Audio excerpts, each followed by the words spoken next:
Bonjour et bienvenue, je suis Florence, consultante en management. Je vais vous présenter les techniques et astuces pour gérer votre communication face à un groupe et préparer et conduire un exposé. Saviez-vous que 93% de la communication est non verbale ?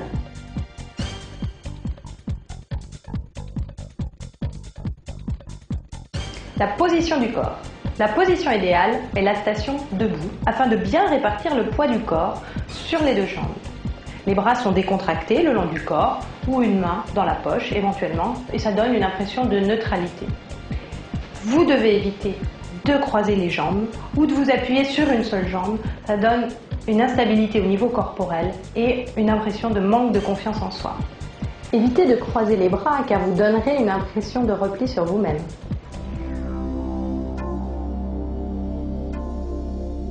Le contact visuel. Maintenez le contact avec votre auditoire. Laissez voyager votre regard tout au long de la salle et n'oubliez pas la personne qui est tout au fond de la salle. Ne cédez pas à la tentation de ne réserver vos regards qu'aux personnes les plus enthousiastes. Pensez aussi à ceux qui vous écoutent d'un air absent. Pensez à ne jamais tourner le dos au public. Par exemple, si vous écrivez sur un paperboard, placez-vous de côté, à gauche si vous êtes droitier, ou à droite si vous êtes gaucher.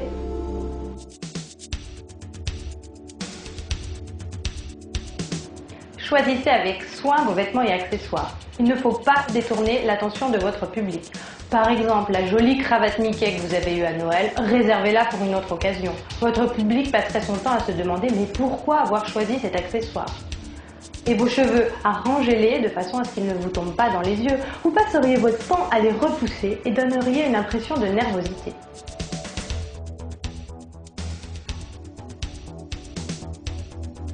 Mouvements et gestes. Vous pouvez vous déplacer dans la pièce afin de vous rapprocher de votre auditoire.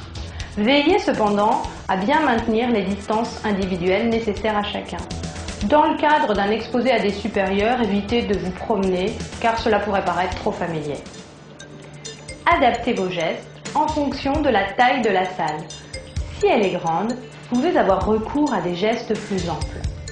N'ayez pas peur de ne pas être naturel. Votre auditoire vous trouvera complètement spontané. Si la salle est plus petite, préférez les gestes plus discrets. Préférez les gestes souples aux gestes nerveux et saccadés. Préférez les mouvements sur des plans horizontaux par rapport aux mouvements sur des plans verticaux. Le son de votre voix influence également votre apparence. Prenez une respiration lente et profonde. Vous amenez de l'air à vos cordes vocales et le son de votre voix sera plus clair. Parlez à voix haute. Le volume sera suffisant. De façon rythmée et monodirectionnelle. Je projette le son de ma voix dans une seule direction, mais je peux me tourner pour que tout le monde puisse entendre. Évitez les balbutiements et les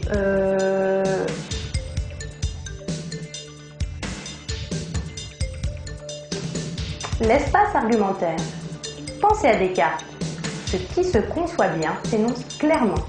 Ayez un discours structuré, précis, explicite et illustré d'exemples.